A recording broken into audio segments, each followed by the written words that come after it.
Hello everyone, welcome to our channel. So ఇవాళ అయితే మనం బంగాళదుంప కుర్మానైతే చూద్దాము.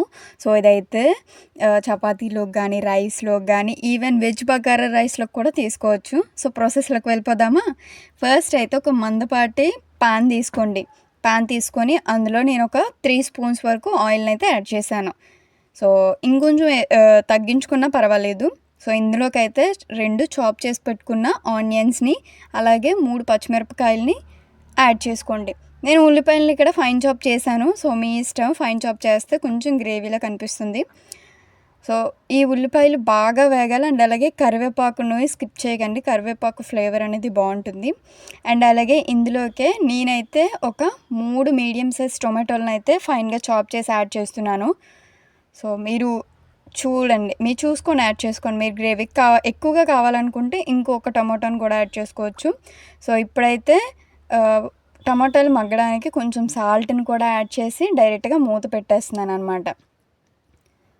సో చూసారా, మూత ఓపెన్ చేస్తే ఇంకా టమాటాలు అనేది ఇంకా పచ్చిగా ఉండకూడదు, ఇంకా మగ్గిపోవాలి పూర్తిగా. అందుకని ఇంకొకసారి కలిపి మూత పెట్టేస్తున్నాను. ఈలోపు ఏం చేశానంటే ఒక 2 చిన్న ఉల్లిపాయలు, 2 చిన్న టమాటాలు, అండ్ అలాగే ఇందులోనే కొన్ని అంటే ఒక 4-5 వెల్లుల్లి రెబ్బలు కూడా యాడ్ చేస్తున్నాను. ఇందులోనే ఒక స్పూన్ వరకు గసగసాలు యాడ్ చేసుకోవాలి. యాడ్ చేసుకొని మూత పెట్టుకొని ఫైన్ పేస్ట్ చేసుకోవాలి. సో ఇది ప్యూరీ మన గ్రేవీకి. సో ఇప్పుడైతే టొమాటోలు అనేది పూర్తిగా వేగిపోయాయి, చూసారా. సో ఇదంతా ఒకసారి బాగా మిక్స్ చేసుకోవాలన్నమాట, బాగా కలుపుకోవాలి. ఇలా కలుపుకున్న తర్వాత ఏంటంటే నేనైతే ఒక కంప్లీట్ టేబుల్ స్పూన్ వరకు అల్లం వెల్లుల్లి పేస్ట్ని అయితే యాడ్ చేస్తున్నాను. సో అల్లం వెల్లుల్లి పేస్ట్ అనేది బాగా పచ్చివాసన అంతా పోయే వరకు బాగా ఫ్రై చేసుకోవాలి. ఎక్కడ పచ్చివాసన అనేది లేకుండా పూర్తిగా ఫ్రై చేసిన తర్వాత కారాన్ని యాడ్ చేయాలి. సో పచ్చివాసన పోయిన తర్వాత ఏంటంటే ఇప్పుడు నేను రుచికి తగ్గట్టు ఒక టేబుల్ స్పూన్ వరకు అయితే కారాన్ని యాడ్ చేశాను.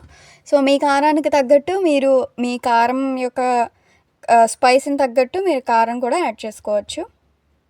సో మొత్తం ఇప్పుడు ఏంటంటే కారం పచ్చివాసన పోవాలి. కారం ఏ కర్రీలో అయినా సరే కారం అనేది పచ్చివాసన పోతేనే టేస్ట్ బాగుంటుంది. సో ఇలా కారం పచ్చివాసన పోయిన తర్వాత మనం ఆల్రెడీ రెడీ చేసి పెట్టుకున్న ఆనియన్ టమాటో ప్యూరీని కూడా యాడ్ చేసుకోవాలి.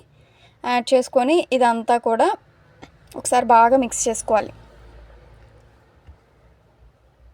బాగా మిక్స్ చేసుకొని ఇప్పుడు ఏంటంటే దీని మీద మూత పెట్టేసి ఈ గ్రేవీ అనేది మొత్తం బాగా దగ్గరికి అంటే ఆయిల్ అనేది పైకి తేలాలి. అలా అయితే బాగా ఫ్రై అయినట్టు. సో చూసారు ఆయిల్ ఎలా తేలిందో. సో ఈ విధంగా ఫ్రై అయిన దాంట్ని ఒకసారి బాగా కలుపుకుంటున్నాను.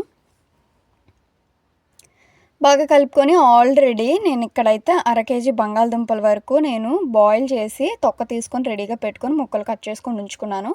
సో అది కూడా ఆ ముక్కల్ని కూడా ఇందులో యాడ్ చేస్తున్నాను.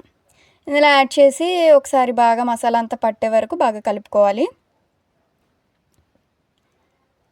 సో నేనైతే ఒక 2 నిమిషాల వరకు మూత పెట్టి అటు ఇటు కలుపుతూ ఫ్రై చేశాను అనమాట.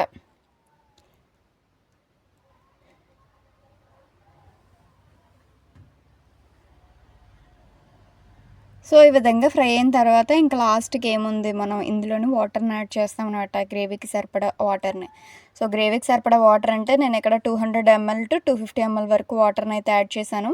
సో మీకు ఎలా కావాలి గ్రేవీ అనేది ఆ కన్సిస్టెంట్ బట్టి వాటర్ని యాడ్ చేసుకోవచ్చు. యాడ్ చేసుకొని ఇలాగ ఒక 5 minutes వరకు కుక్ చేస్తే సరిపోద్ది. ఎందుకంటే ఆల్రెడీ మనం ఈ బంగాళదుంపలు ఉడకబెట్టినవే కాబట్టి. సో ఇందులో లాస్ట్గా దించే ముందు గరం మసాలా కూడా యాడ్ చేసుకొని ఇంకొంచెం వాటర్ యాడ్ చేసుకొని నేనైతే ఒక 2 నిమిషాల వరకు మరిగిస్తున్నాను అనమాట.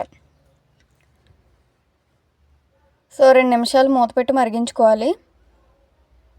చూసారా, 2 నిమిషాలకు ఆయిల్ కూడా మంచిగా పైకి తేలిపోయింది, మొత్తం కుక్ అయిపోయింది. ఇంకా చెప్పాలంటే మంట ఆపేసి పక్కకి దించుకొని చల్లార్చిన తర్వాత కూడా ఇంకా కర్రీ అనేది చిక్కబడుతుంది. సో ఉప్పు అనేవి టేస్ట్ చూసుకొని ఇంకొంచెం సేపు చేస్తున్నాను. సో ఇంకా దగ్గరికి అయిపోయింది, ఇంకా ఎక్కువ ఉంచాల్సిన అవసరం లేదు. సో చూసారు కదా, ఇది రెసిపీ బంగాళదుంప కుర్మా. Subscribe for more videos.